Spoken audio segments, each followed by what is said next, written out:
Hey guys, Joel with Details here. Today I'm gonna tell you about one of the worst customers experiences I've ever had and the way that you can prevent this. All right, Joel. How did it start, man? How'd you get this customer? So, first time putting a promotion on Instagram to kind of get my reach out there. You know, I started getting a little bit of traction. I was busy. We were approaching about this time last year, so October, November. I was getting a little nervous. Maybe things may slow down because of the weather changes or holidays coming up, people saving.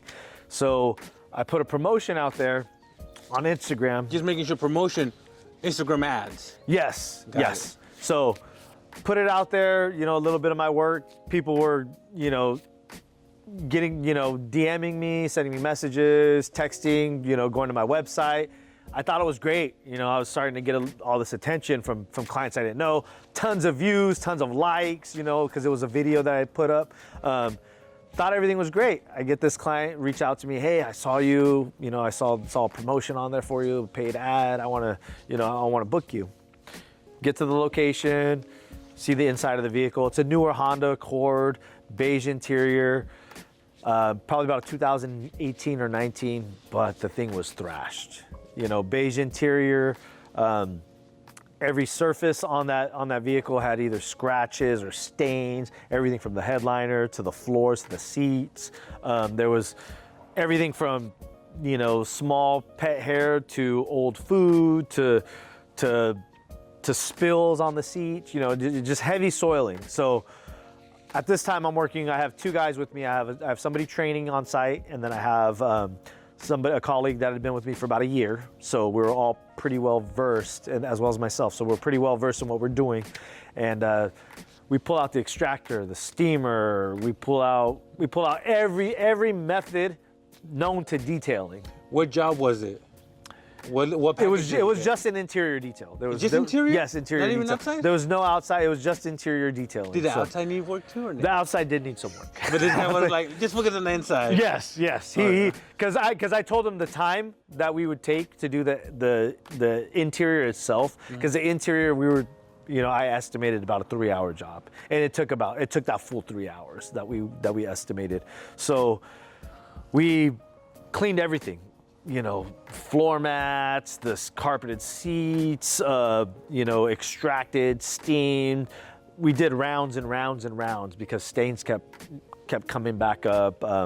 You know, we scrubbed down all the surfaces, but there was damage. There was damage that was irreversible on this vehicle, and the expectation, it was set, but I don't think it was set clearly enough for the client, because when he came out, he was pretty upset. You know, he saw the outcome, and for us as the detailers, we were excited about the turnaround. We were like, oh man, this was a great one, man. We got down, like, this thing looks like a completely different car, which it did.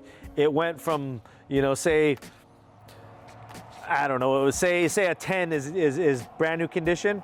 This thing was at a 2. You know, we took it to about an 8. You know, you can't get to that other 2% because there's just damage that's stopping you from getting to that place. But we brought it to its maximum potential. Client comes out, he's already kind of in an aggressive mood. He's like, you know, looking at the car, moving stuff around. Oh, you missed this, you didn't get this. So I'm explaining to him, you know, there's a level of damage. You know, there's a level of damage, and then there's a level of soiling.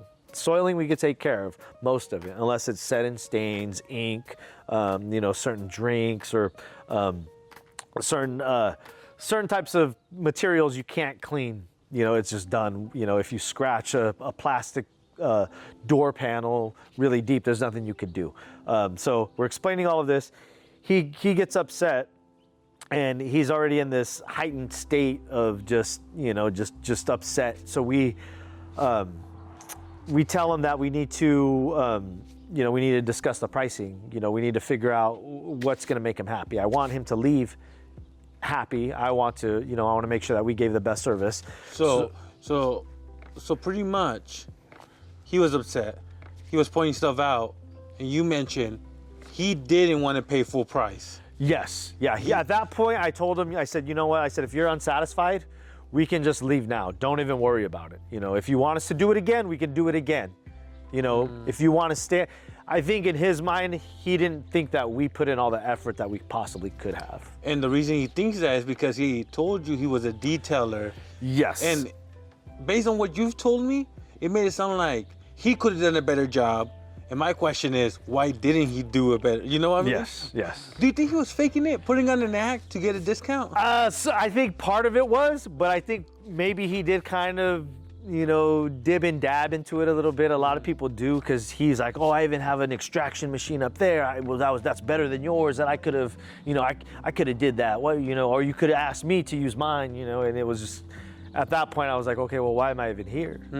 So when you're at that level, and I don't want to match my emotions with his, because he's in an upset state. So I'm trying to bring him down, and I'm saying, okay, well, if you're unsatisfied, we'll leave, we'll depart, but that's it. There's not going to be any text messaging back and forth. There's not going to be, oh, you didn't do this, you didn't do that. It's going to end here, and there'll be no future appointments scheduled with you. And you actually told them, don't even worry about paying it. Yes. You were going to take the bullets. Yes. Just to end it. Just to end it, just to get it over with, yeah. But he's like, no, I'm going to pay you, but not your full price. Yes. What type of guy is that, man? So he said, I'm going to pay. He said, I got money. I could pay you. That ain't the problem. And he pulled out a fat wad of cash. He's like, I don't have a problem paying you. I could pay you. He's like, I'll even tip. He's like, but this work I'm not happy with. And I was proud of the work we did.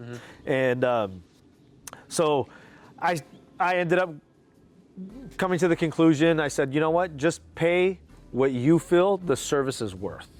I want you to pay what you feel like the value was that you got out of this detail.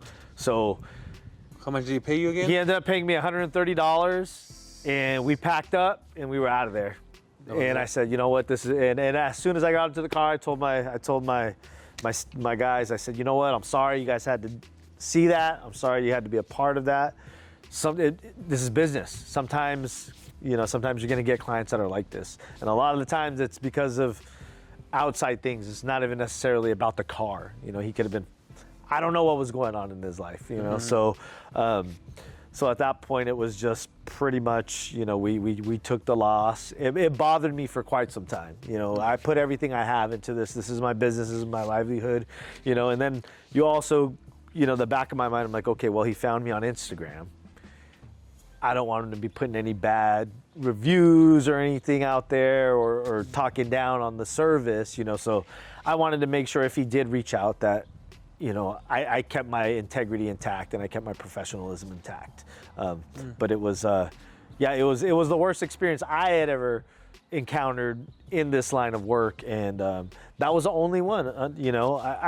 Luckily I've never had to deal with it again. But you throw certain bait out there, you're gonna get certain fish. So that's the last time I did any promotions with there. Now I like my referral basis only, and it's working well for me. All right, guys, so now I'd like to hear about your guys' nightmare customer service experiences. So go ahead, like, subscribe, leave a comment on the bottom about your experience, and don't forget to share.